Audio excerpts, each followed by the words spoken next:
Olá, e se você tivesse alguém para orientá-lo na vida, demonstrando atalhos para a construção de um caráter melhor, bases para sua conduta, escrito pelo argentino Carlos Bernardo González Pecotti, pedagogo, fundador da Logosofia, conferencista humanista, que através de cartas endereçadas ao filho e demonstrando preocupação no desenvolvimento dos jovens, dedica a juventude à sua obra. Como foi mencionado, o livro conta muito sobre como o filho dele pode se desenvolver o caráter, né?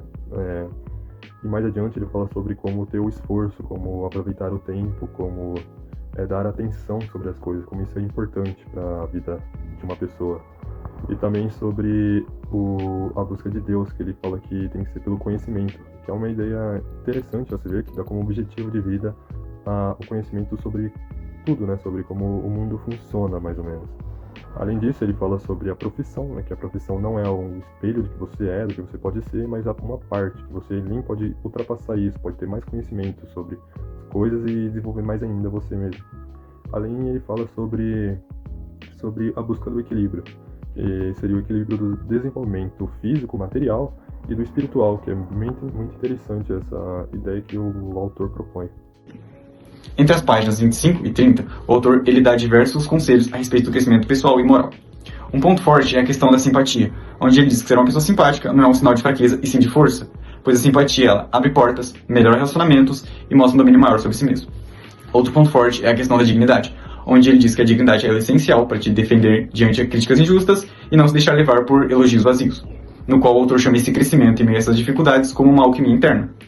Porém, um ponto negativo é quando o autor ele trata do tema de amizade, na qual ele generaliza bastante e ele é muito rígido com regras, na qual ele diz evite empréstimos a todo custo e analise profundamente uma pessoa antes de ter uma amizade com ela. O que acaba parecendo compreensível por ser cauteloso, acaba sendo um pouco distante da realidade, na qual as amizades elas são diversas e espontâneas. No geral, o trecho e essas páginas trazem sim lições valiosas, porém nem todas podem ser aplicadas, algumas são muito idealizadas e distantes da realidade. Bem, minha parte da resenha é referente ao conteúdo presente das páginas 31 até 39. E nessa parte, o autor começa falando sobre jogos, mais especificamente jogos de salão. Ele diz que esses jogos são importantes para socialização e fraternização, mas que você deve ser cauteloso para não ficar viciado e não jogar com estranhos por dinheiro, pois isso pode te levar à ruína. Seguindo nessa ideia do dinheiro, ele entra no tema de finanças e cuidado financeiro, onde ele insiste que propostas muito vantajosas devem ser analisadas com cautela, em que você deve buscar conselhos de pessoas experientes e confiáveis, mas que você não deve depender tanto dos outros, e que você próprio deve cuidar dos seus próprios negócios, pois você é quem se importa mais com suas próprias coisas. Junto com isso, é dito que você não deve depender de seus amigos quando você estiver em uma situação financeira ruim, pois isso pode acabar fazendo com que eles te vejam com um olhar diferente e eles podem acabar nem sequer te ajudando, assim você só sai na pior nessa situação. Por fim, ele acaba mudando de tema, basicamente, quase completamente. Ele vai de um tema mais prático para um mais emocional, falando sobre controle das emoções. O autor explica que emoções ruins, como tristeza, pessimismo e irritação, podem afetar o seu pensamento. Consequentemente, você deve buscar uma forma de lidar com isso. Então ele traz a técnica de contra-emocional, onde ele diz que, ao ter uma emoção negativa, você deve pensar e trazer uma emoção positiva, assim cancelando a negativa e te estabilizando. Por fim, ele fala sobre o valor, que é a coragem moral. Ele diz que tudo na vida exige esse valor, tanto simplesmente viver como ser feliz ou até triste, precisa disso. E ele diz que, se ele pudesse deixar um único mandamento na vida dele, esse seria seja valente, mas sempre com responsabilidade e sem nenhuma violência. Enfim, essas páginas trazem muitos conselhos práticos e emocionais muito úteis para a juventude. E apesar de ter partes que eu não concordo completamente, como a de não querer depender dos seus amigos, porque, amigos são aqueles com quem você deveria poder depender, tanto eles dependerem de você e você deles, eu ainda acho que realmente as ideias que ele traz são muito boas. Principalmente a ideia de controle emocional e também do cuidado financeiro. São ótimas ideias. Então agora a gente vai finalizar o texto. O texto fala sobre a importância do valor, do autoconhecimento e do conhecimento como caminhos para uma vida mais consciente e plena.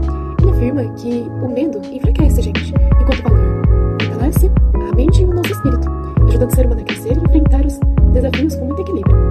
Mas existe uma grande contradição. Quando o autor fala sobre o papel de uma esposa no lar, ele apresenta uma mulher como submissa, responsável exclusivamente pela harmonia da casa e emocionalmente disponível para o marido. O homem aparece como quem corrige, lidera e decide. E até o amor do casal parece depender da obediência da mulher. Isso revela um pensamento claramente machista, baseado em papéis de gêneros ultrapassados, que entram em conflito com a própria ideia de consciência e